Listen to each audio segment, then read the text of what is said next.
Welcome to Big Blend Radio, where we celebrate variety and how it adds spice to quality of life.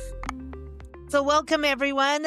We have got an amazing author joining us, Diane Hartman, and she's joining us to talk about her book, Getting Lost on My Way, Self-Discovery on Ireland's Backroads. We totally understand that. And everyone, the book is out now, so you can go and get it. You can go to dianehartmanauthor.com. As always, the links are in the episode notes. So welcome, Diane. How are you? I'm doing great. Thank you so much. Well, I love that you're a school librarian, right? And retired from that Yes. and surrounded by books. Yes. Like, was As that you always see. nagging you? I know. And it does kind of look like library likes. Do you put them in order in your own home? I have them by subject. See, okay, she's They're not in so Dewey Decimal order. okay, all right, I know. And I mean, do people even know what the Dewey Decimal order is anymore?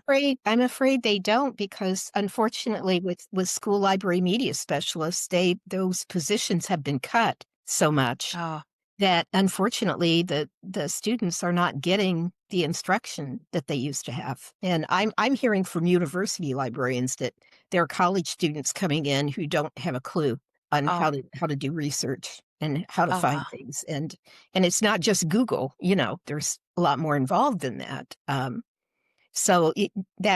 hoping the pendulum will swing back around. Well, And libraries are so crucial to our well-being as humans, education. It's a place to go. They serve such a huge purpose, and education in our country is so important, and literacy is still an issue. yes, It definitely. is. And the library is sometimes for some kids maybe not coming from the most supportive household. This can be a sanctuary, and Yeah. sometimes it's the after school care too. That's where Mhm. people go. They don't have a place to go. And to Yeah, the me, public libraries are very active yeah. in that role. And, the school libraries, I always just wanted to be the kind of librarian that would make it a welcoming place. And it was really the hub of the school Mm, when I was there. And I was in elementary for most of my career. And I just wanted it to be a place that was safe for kids to come and get what they wanted to read, and just instill a lifelong love of reading mm. in. Well, this month is Arts and Humanities Month, and Mhm. that really goes with the books. And even if it's a memoir, creativity comes into that too, which sometimes I think people don't realize when someone's sharing a personal story. That's also very important to get that across. So, going from being, in the library world in schools, looking at all these books every day, did you always know you're going to write? I always knew that I was going to write. I didn't know what. And I, did some writing. I kept a journal and I did some writing when I was working, but it was an exhausting job. I mean, I wasn't just sitting behind a desk. I was, you know, up with the students. I was down on the floor with the students, just and by the end of the day, it was really difficult to have the energy to write, but I always knew that I wanted to. And once I had started my travels and I had kept a journal during my travels too. I made myself write whether I felt like it or not. And once I started crafting essays from that, I knew that it was going to end up being a book. And I knew that I couldn't give it my full attention Mm, until I retired. And yeah. I'd taken writing classes, and I was an English major to begin with before I went into library science. I knew that I had to tell this story, that it would inspire other people to go after their dreams. That was my hope. Um, so I really started working on it, after I retired. I didn't have any more excuses not to not to Hmm. work on it. So Well, now you went out and you decided to travel, right? Ooh, yeah. so what spurred you on to go to Ireland? Well, I had always in midlife, I had started listening to Celtic music, both traditional and popular Irish music. And I also was, being an English major, I had read a lot of Irish authors, especially William Butler Yeats, the poet. And I just fell in love with Ireland, and I felt like I had to go there. And it's difficult to explain, but it was just like my cousin, who's also a writer, told me it's your destiny to go there, you know. And so um, I just stopped waiting for the right time to go and the right person to go with. And I thought, if I'm going to do this, you know, there's no one else I know who's as passionate about Ireland as I am. So they wouldn't have any fun going with me, you know, particularly. So I just decided to go on my own. And that was the first of what turned out to be 4 trips there over a series of 7 years. Wow. And it changed my life. I didn't look at it as being a journey of self-discovery at the time. I thought I was just going to write some essays about, you know, the adventures I had on my travels, which are pretty hilarious, some of them, of me getting All myself into travel is that way. situations. Yeah, you have to get yourself into, if you don't have a situation, you didn't travel. Yeah. Yeah. Well, I definitely had my share of them, as you know, is portrayed in the book, and there are some very funny parts in the book. But there's also a serious aspect to it too, and I realized, you know, that this was really a life-changing moment for me, and that I could use travel as a way of enhancing my creativity, but also of um, feeling afraid of something like traveling alone to a foreign country. I'd never done that before. I certainly had never driven on the roads over there before, and there's no training. You just get in a rental car and off you go. And um, the first part, it's in 4 parts that correspond to each trip. And the first part is all about me learning to drive on the roads and not kill myself or get others killed. You know, and so it was just, I knew that I could take that experience and heal some of the trauma from my past as well, Mm. from my childhood, and also just the fallout from my divorce. I was married for 22 years, and then suddenly was divorced and was raising 2 daughters on my own, Oh, 2 teenage daughters, my own. wow, boy. They're And going to give so you a run for your money on oh, that they did. drive. They did. Mhm. They're wonderful now, and they were wonderful then, but they were teenage girls. Yeah, And I was working full time and supporting them. And, you know, again, that gets back to the lack of energy left to write back in those days. right, right. Well, doesn't travel, especially if you go on your own, right? And solo travel, there's a power to it Oh, where, definitely. is there like, you have to learn, even if you've already got trust in yourself, you have to trust it. This is like really putting yourself into, you're way out of your comfort zone because Oh, it's yeah. a new place. But Yeah. doesn't that kind of, because when trauma happens in life, we tend to like shove it because Mhm. real stuff is happening now. You're raising kids, trauma from the past, you're going to be shoved, you're going to be shoved, you're going to be shoved. Yeah. But Right. it's always there until you deal with it. And travel sometimes, by going through different situations, you gain an extra strength. It is, I believe travel gives you a superpower. I Oh, do. I do too.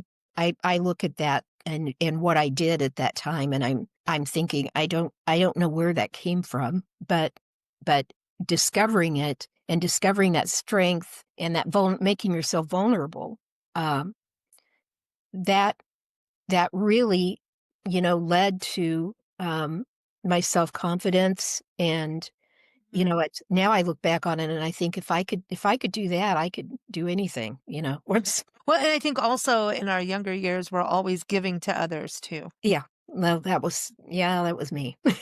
Yeah, yeah. I I was mean, in a obviously, helping profession, and, you know, I was a wife and mother, and yeah. did you have any profound moments of like, oh man, I just got through this and I did it? It's like even driving on the other side of the road, which I Oh, know, because boy. the other day I just drove right down a street the wrong way, 100% at night, Oh. 100%. And there was some interesting language, and I got us back on the street. Listen, we're allowed to have language Mhm. when you drive the wrong way. Oh, yeah.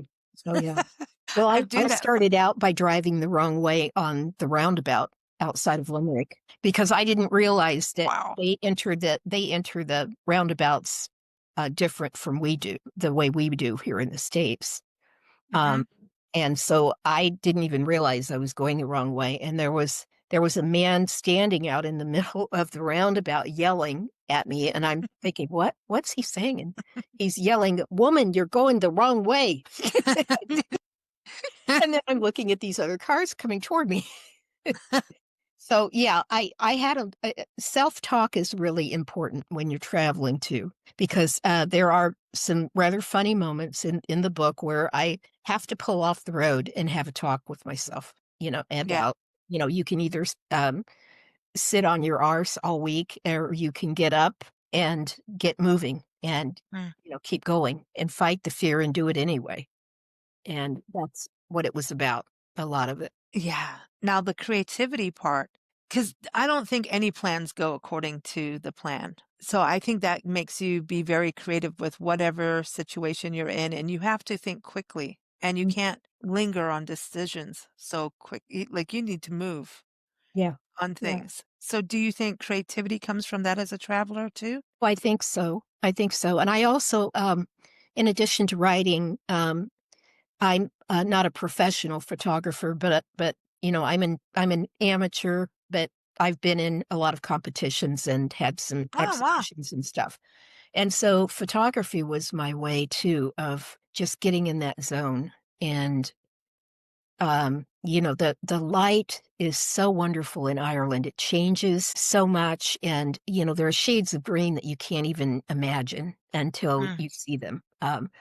So many different shades of green. And so doing photography over there was really a great creative outlet for me. And I felt my creativity thrive both Mm. in the photography as well as in the writing, because again, I made myself write every day. And, Oh, the end of the day, it's usually at night, because I didn't like to be out at night trying to drive on the roads in the no. dark over there. So I felt like it really enhanced my creativity in so Uh, many ways and gave me the self-confidence with my creativity, and also meeting other people there. When I went over there, I didn't know anyone.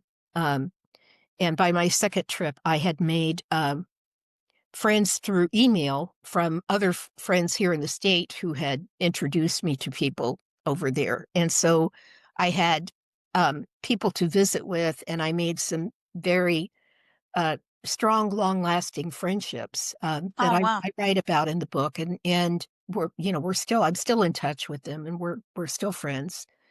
And that opened up so many doors for me as well. And there was a lot of synchronicity, what I call synchronicity, going on. There were just, like meeting the people that I met.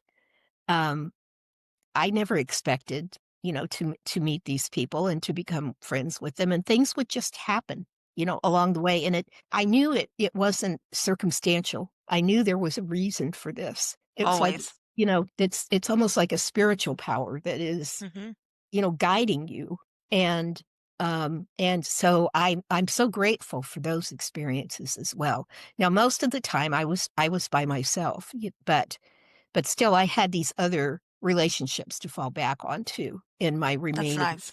3 trips there. The other thing too, I always looked at Ireland, and I've not been there yet, but I always felt like Scotland kind of felt like that even as a little girl, that there's this deep, I'm not trying to be woo woo, but there's like a deep spiritual feeling, and it's not churchly or anything. It's like Exactly. it's because it's so historic, I think, that Yeah. there's a lot of Yeah. souls lingering, or Mhm. I just did an interview on haunted stuff, so Oh, it's yeah. probably still sticking to Well, me. I But kinda go for you that know, woo stuff. So there are yeah. parts of my book where I have experiences, not with ghosts particularly, but just with other situations that are a little mystical and, Yeah. Mystical's the word. unexplainable.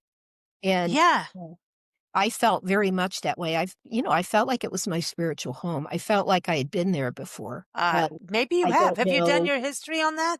Your I've family done history? I thought I had so much Irish in me, and then when I did my DNA test with Ancestry, I did find out I have a lot of Scotland and a lot of Scots Irish, as well as England and Wales.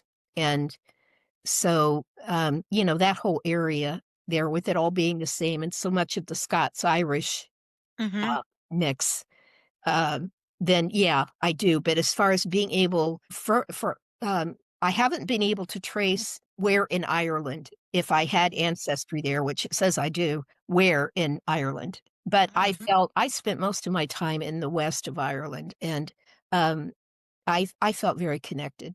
See, that's the thing. I think when you said that strong pull to go there, Mhm. I truly believe, and I talk about this a lot, so those who've heard me say this over and over, I apologize to our listeners on this, but you know how birds migrate and they Yeah. go to the same place every year, generation after generation. Their DNA is connected, and I believe somehow we pick up a region in our DNA, not just by blood, but there is this, even if you weren't born and raised there, there's this genetic DNA. There is a magnet, just like it's magnetic, just like whales Mhm. know where to go from the Bering Sea down to the Sea of Cortez and Mexico and Quebec and when. And so I believe us humans have that Oh, because, I think you too, and that's actually most likely going to be the topic of my next book. I've been doing some research on ancestral memory, and ooh, I think, and that gets into both science and spiritual aspects of it. And I have so much history in my family over there on both sides of my family, and as well as in Germany. And I would love to investigate that more. And the research that I've done on my family history here in the States and I've traced it back to Scotland in the 1500s. wow. And also Great Britain. Um, one of my ancestors was a knight, and then we went from being knights to being tenant farmers, basically. Yeah, that happens. That happens. Yeah. So, it's been a really interesting, and I think that's something I might want to investigate. Whether Yeah. right now I just kind of want to rest a little bit from and not worry about what I'm writing next, but at Yeah. the same time, I'm really feeling It's pulled in going a ding, ding, ding. direction. Yeah, Well, do you think synchronicity has to do with that kind of thing? Like it's a yeah, deeper play on it. Like there's something, I mean, synchronicity happens if you're open to it, you recognize it. Otherwise, it's mhm, just a normal thing that, oh, right, yeah, isn't that just a coincidence, a coinky dinky, yeah. right? We Well, have I coinky mentioned in the dinkies, book, but, I you give know, examples of that where through Carl Jung, I hmm mentioned synchronicity and how he coined that word, um, and just brought up some things from the past, like why was it that John Lennon and Paul McCartney were at the same church picnic at that particular time and met each other and went on to form a group, and why hmm was it so many authors and philosophers existed in Concord, Massachusetts. What is that about these? Yeah, David Like artists Thoreau, do and that. he's my Yeah, hero, and Ralph Waldo Emerson, and then Emily Dickinson lived not very far away in Amherst. it's weird. Yeah, yeah, so Well, I we looked felt at like that. that We was talk that about move. that on shows a lot about artists all getting together and how they can live like the summer home and it like Gauden was up there that area, Weir Farm and St. Augustus, and I'm getting it all mixed up. All their names are getting mixed up, so excuse me on that. Don't It's listen to me. okay. But there's artist groupings where they just end up moving and just connecting, Mhm. right? And it's And they kind of all end like up living in the same place, whether it's they tried the communal thing, some of them did with Brook Farm, but okay, most yeah. of them just lived in the same village. Yeah, or it could be lighting and it was just like, it's just interesting like upstate New York. All these musicians I know live in upstate New Right, York, like Levon right. Helm and it's like all Mhm, up there and they're all in kind of a similar vein of music but completely independent. It's interesting to me how that happens, but mhm, the synchronicity to me, it's like they always say there's always a reason that you met someone, whether it was a negative experience or a positive. right, It's right. still teaching you something and they were Mhm, supposed to be there. Some people stay in your life for your mhm, entire life, some people don't, but there was a reason for that. mhm, and that's something I came to terms with when I was traveling. That was part of the healing, journey too, is just realizing that whatever happened to me, whether it was traumatic or not, has made me the person I am. And Yeah. I have to accept that. And um, there's a lot of self forgiveness, going on too, Good. as well. And so I just think that that opens a whole portal for healing. When you're in that kind of a situation. And again, I think traveling solo really enhances that. Mm. That you don't have you when you're traveling by yourself, you can't escape from yourself. You're having to deal with the Yeah. things that are Well, they going always say you're going to go on a road trip and you need to have the right partner. Otherwise, it's like a ride from like a hell. trip from to hell. It is. It is. It's like you need Yeah. to. And so when you're dealing with just yourself, you better get through to the other side quickly with Mhm. yourself. Mhm. Just go through it, get through it and move on. And then you have all these new experiences Oh too. gosh, yes. So sometimes I think it allows you to let go. Yeah, definitely. It definitely allowed me. There was a lot of letting go and Good. symbolic ways that I did that when I was traveling over there, and just a realization, some of which did not come until years after. Mm. It's not like I'm on this journey of self-discovery when I'm over there doing it. A lot of it was just reflecting back and seeing what And happened, having that seeing how time. it changed me. Yeah. Yeah, and being in a new circumstance teaches you about yourself in a different you're just in Yeah. a different circumstance, and then you're Yeah. like, "Oh, okay, I can rely on myself for this. I Mhm. can do it," you Yeah, know? I'm an introvert, and so, that was Mhm, another thing was, but I learned that, um, I could not only make myself vulnerable, but I could also stand up for myself, and mm, that's really that was a big change, mm. that has stayed with me through all these years. I mean, I think that's part of getting older too, is that you don't care what people think about you as much as you did when you were younger, and you're not out to impress anybody, and, you can be more authentic, and, so those things have continued to play out in my life. I wonder how much all of that was so necessary because we all do it to Mhm. a certain age, and then it's like as soon as, 45, 50, I'm like, "Alright, enough of that. Waste of And time." It's a that's waste about of the time. time I decided to go over there was between 45 and 50, around that Mhm. time. Yeah, and at that point, when you put a solid foot down, you're putting a solid foot down when you walk, you know? Yeah, And that's when the you're high putting heels go away too. yeah. There'll be no high heels in Oh travel. gosh, no, I couldn't do those anyway, but No, but no. Oh my gosh, definitely, no. definitely comfortable shoes and I think elastic waistbands. yeah, those are the 2 things. It's so Yeah. right. Yeah, don't wear your tight jeans on a road trip. Uh, No. But I mm-mm. love that. I love that. So then, you're gonna go do some more travel and more writing, so this is cool. Like, so you were writing each time. When did you know that this was gonna actually become a book and that your first book and wow, Okay. like Well, even yeah. my last trip, there, I went to a writer's retreat in the Barra Peninsula, a wonderful place where, a woman named, Sue Booth Forbes was, in had started that community, there, and they gave workshops, but they also had retreats where you could just other writers, we would follow a schedule during the day. We would have breakfast together, and then from like 9 o'clock until 5 o'clock, it was quiet hours where we weren't, supposed to be talking to each other all day. We were Mhm. supposed to be writing or, doing art or something creative. And then in the evenings, we would gather for dinner, and those of us who wanted to read something aloud could do it. Were encouraged to do it, but it wasn't mandatory. And I learned so much from that. Again, the group that just happened to be there, and they were from different countries, Nice. were just amazing. Um, and I'm still in touch with Sue Booth Forbes from the name of the retreat place was Anam Cara, which was named after a John O'Donohue book, meaning soul friend. Oh, And nice.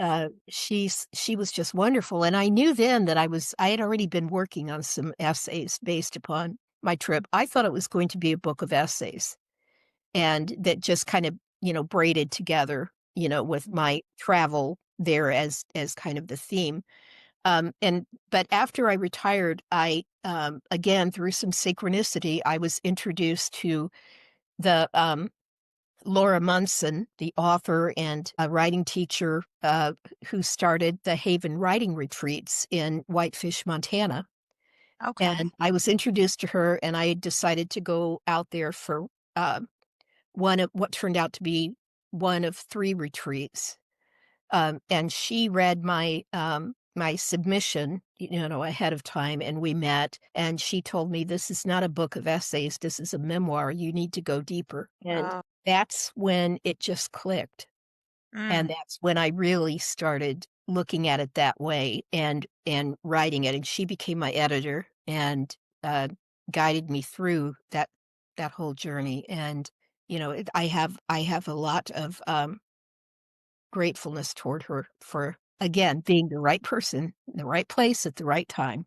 Do you think when you changed up from essays, because essays are supposed to stand out alone, like alone, and there's kind of strict, there's a strictness to how you make they're in a container. You know what I mean? There's Mhm. a way. And then when you put it as a memoir, there's like okay, let go of that. Now we can let it all flow. Did Mhm. that feel that way? It's kind of like, here's a Yes, river. and that's what enabled me to go deeper and to see it as a journey of self-discovery Mm, and have things, from my childhood, you're and right. as well as, getting married too young and staying in the marriage too long and dealing with all of those issues that wouldn't have been in a book of essays.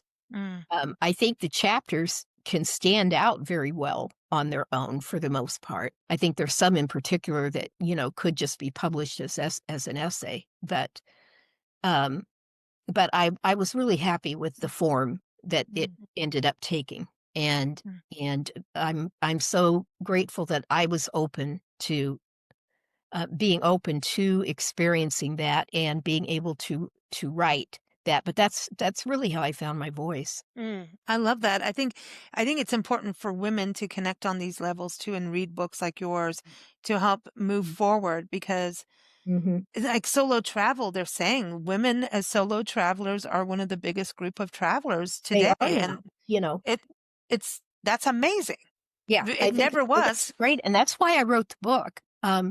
It's like I had to write this book. There wasn't Mm, any argument about it at all. It just had to be written, and one of the main reason I wrote it is to inspire others, whether, women or men, to go after their dreams. Don't wait till the right time, what you think is the right time, to take some risks and feel the fear and do it anyway, and be open to new experiences. And yeah. I hope that's the message that gets out there. And so far from the reception I've gotten to the book, I've been hearing that a lot, that it's very inspirational and it does make the reader think about what he or she does want to do, um, they feel passionate about. Yeah, I don't think you should wait to do things because you never know. The Yeah. truth is you really could get hit by a bus the next morning, you Well, you know? could. And as we get older, I mean, I've lost some of my best friends, Sure.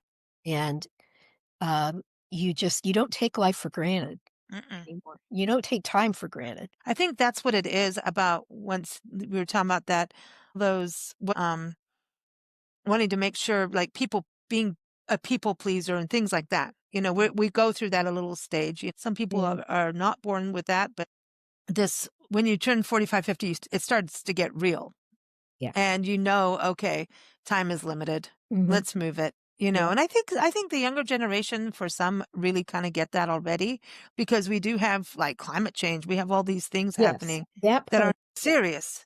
yeah, So I think it's like, oh, you know, um, but I think it's inspiring to get people out there traveling of all yeah. ages. Yeah, And and people travel want does so authentic much. too. Authentic experiences like Yeah, how you've traveled isn't, well, and cookie you get cutter. outside your own little world too, Mhm. you get so I've lived in Indiana all my life, um, and traveling, to other countries in particular has been so mind-opening for me and gives you so much more compassion toward others and an appreciation of customs and traditions. that maybe are a little foreign to us, but it's still, it gives you the empathy that we need to have as world citizens. Yeah, agreed. Agreed. We believe that. We believe travel is like the best education you can get. And Mm-hmm. it lets you know that we're all similar. We're all connected in the same way, but we Yeah, are different. And so then you go, oh, all right, I want to learn something different yeah, and celebrate that. It's like, why not celebrate all the different holidays? You don't have to be that religion, but you could celebrate it. mhm, It, yeah, it's a great way to live, and you start to understand the news better. Those who yes, travel understand what's going on in a different place. they do. And And it's not just uh, numbers on a screen. I always talk about that too. It yeah, changes. your whole Now, did you perception. see any fairies in Ireland? I gotta Yeah. ask. Well, there's a story in my book about a man named John Eagle. So that was his real name. Um, Big John. He's very tall. Uh, and he and I, when I was staying in the Beara Peninsula area of County Cork, the southwestern part of Ireland, he and I went out on a day trip to. He grew up there, and he took me Okay. all over. He's a photographer, Oh, professional cool. photographer, and oh gosh, one of the best days ever was going out with him. And one of the things that we did do is we stopped at this forest, and he said something about be careful and don't tick off the fairies, and I started laughing, and he didn't think it was funny. And so here's Uh-uh. this big guy, um, who and the people over there, they do. They actually, believe that. And I tell you, when you get in those places, those magical places, you really feel like, yeah, this exists. So, I'm kind of a believer in that now, Me thanks to too. John. They've been known to reroute major roads around what is a ferry fort. They won't, that happened outside of in You County don't want to Clare. mess. You do not want to mess. You don't want to piss off the ferries. Mexico has ferries, and they're male, and they will pinch your butt. Well, I didn't have that experience in Ireland, but I did have times when I was walking in the woods that I felt a presence there. I'm not one that just goes along with. I mean, I have an appreciation for the mystical stuff. I really do, but I'm not one that just goes along with anything. There's a skepticism there, as well. But I can tell you there are places like that where you feel like you've kind of crossed into another realm. Yeah, very Yeah. cool. Well, so glad you joined us. How much fun. Oh, this Let's go was to fun. Ireland. Yeah, Oh, no, I I would love love this, to and go back. I love the family history connection. And by the way, everybody, it's Family History Month. So Mm, what a good tie-in. And also it's Arts and Humanities Month, because it's really the Arts and Humanities Month is about storytelling. And as many of our institutions across the country and nonprofits are losing their funding, it's important to celebrate the arts, yes. because it really is. So I'm glad you're here to represent libraries today too, and travel.